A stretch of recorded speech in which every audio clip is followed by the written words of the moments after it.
Hey everyone, it's Julie. Today we'll be making a creamy mushroom Swiss chicken. It's creamy and cheesy. How can it not taste good? So let's get started. So I'm using a medley of dried mushrooms. You probably can't see, but it's a combination of cremini, porcini, shiitake, and a couple others.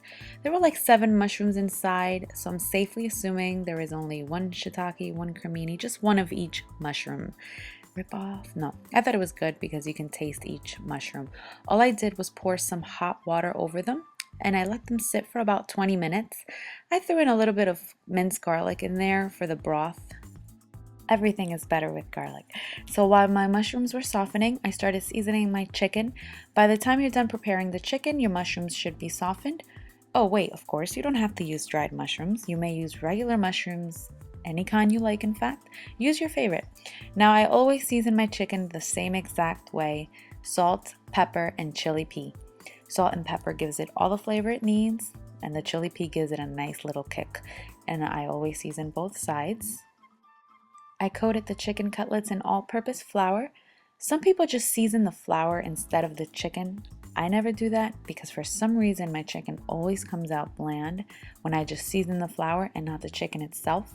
You may season the chicken and the flour if you like, that's optional. I just season the chicken, make sure to shake off any excess flour. Now we're going to fry our chicken in vegetable oil. I don't like to fry chicken in olive oil, I never do that. I cooked them for about 3 minutes on each side over medium heat. They're pretty thin. If your chicken is a bit thicker than mine, you can pound them out or you can leave them as is. Just cook them a little longer. My mushrooms are nice, soft, and juicy. I pass them through a sieve just so it can catch the crumbs. Well, they're not called crumbs, but there were little tiny pieces in the bag that I didn't want. I guess from the bag shaking so much it created little mushroom crumbs. We'll call it that. I gave them a rough chop. And now when chopping, always make sure your fingers are facing down. You probably know that. If you cut your fingertips, you will never feel any sensation in your fingers again. Or maybe the instructor just said that so we'd be extra careful and not cut ourselves. I don't know, I'll Google it later. Alright, so in the same skillet I cooked my chicken in, I threw in my chopped shallots and minced garlic. I always cook my onions for about 3 minutes before adding the garlic because onions take a while to cook, but garlic burns in a snap.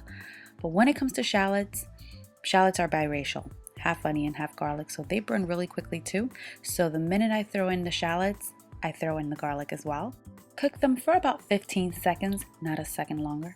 I then sprinkled some red pepper flakes, threw in my mushrooms, seasoned with salt and pepper, throw in some sherry or white wine, that's optional. You can always omit alcohol in my recipes. And I could stop right there and serve this as a side dish before I added the mushroom broth. Now you can use chicken stock, vegetable stock. You can throw in a little bit of butter if you'd like, that's optional. And I used half a cup of the liquid my mushrooms produced and half cup water. I didn't want to use all of the mushroom liquid because then it'll just be too mushroomy. I wanted to taste the cheese as well. I threw in the heavy cream, cooked the sauce on medium heat for about 10 minutes, sprinkled some Parmesan cheese and some shredded Swiss, some oregano, seasoned with salt and pepper to your liking. Give everything a stir, place the chicken back into the skillet, let it simmer on low heat until the sauce thickens up nicely. I would say about 5 minutes. That's looking good. I poured some extra creamy, cheesy mushroom sauce over the chicken. You can serve this over pasta or garlic mashed.